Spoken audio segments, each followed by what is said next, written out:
mapapansin po ninyo na, parang ganito yung mga sintomas niya, baka mayroon po siyang asthma. Ha? Pero tandaan yung mga sintomas ito, hindi lang nalilimitahan sa asthma. Kasi minsan, ibang sakit, gaya ng heart failure, may nagiging mga sintomas din, ano? Sige po. Sa next slide po tayo, sir. So, ayan. Sige, sir, papindot po. Ano masasabi niyo sa larawan mo ito? Ano ang inyong pag-unawa? At yung salitang bronchoconstriction, narinig niyo na po ba yung bronchoconstriction? Yes. Si Sir Norman. Bronchoconstriction po, may pagbabara po sa daanan ng air sacs. Yung ano po, yung lema po, ano po, malikit po siya na barang siya. Nararamdaman niyo po yun, kasi ano narinig niyo pag parang may bronchoconstriction o kumikipot yung daluyan ng hangin? Wheezing. So, isip yung pag-lala ng body niya. Kaya kapag nakakaramdam kayo ng bronchoconstriction, anong tinatake niyong gamot? Sige, sir, next slide. Anong ginagawa ninyo? Si Brandon, kayo all sponsor dito. Nebulization po. Sino dito nung umpisa ng asthma nila ay talagang medyo naging dependent kayo o talagang kailangan nyo ng nebulizer maya-maya? Meron ba sa inyo?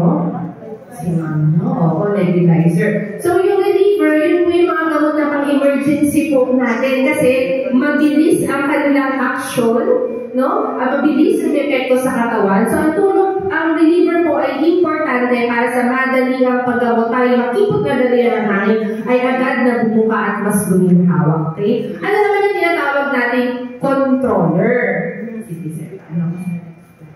Yan. So sa asthma, hindi lang yung kipot ng daluyan ng hangin ang ating problema. Isa pa dito, bukod sa kumikipot yung daluyan ng hangin, ay may pamamaga. So tandaan nyo, makipot na, namamaga pa. So kung namamaga, lalo kayo mas mahirapang huminga, kaya importante yung mga gamot na controllers natin. Taas na nga po yung mga inhaler na dala-dala nyo ngayon. Patingin po tayo.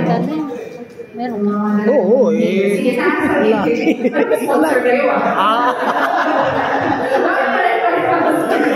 This report is brought to you by Sige,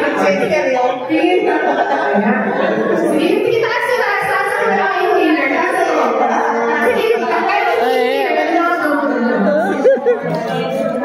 poster mo. For ano lang, dapat meron kayo. Parehas pala kayo? Hindi, iba sa akin. Ano sa'yo? Poster sa akin. Sige, ano mo sa inyo? Sir, ano perfect attendance time?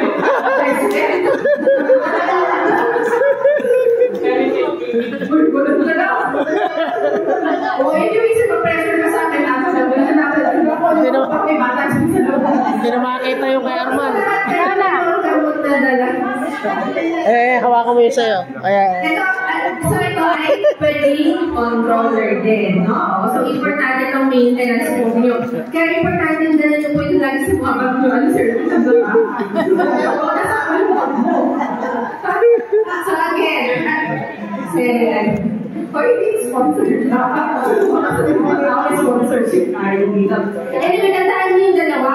Yung purpose ng reliever at controller. Again,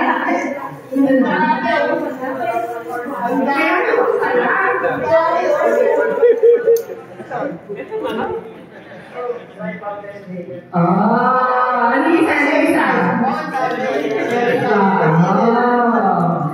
Ginudge natin kung dami sa pagod ng palitan. So, again, ulitin ko po, no? So, importante ang reliever at controller. Kung maiwasan yung dalawang words, K at P, ano yun? Yung kipot at yung pamamaga. Okay? So, talagang dapat lagi niyo po dala yung mga gamot ninyo. Okay, para wala tayo sintomas, happy all the way. Sige po, sir.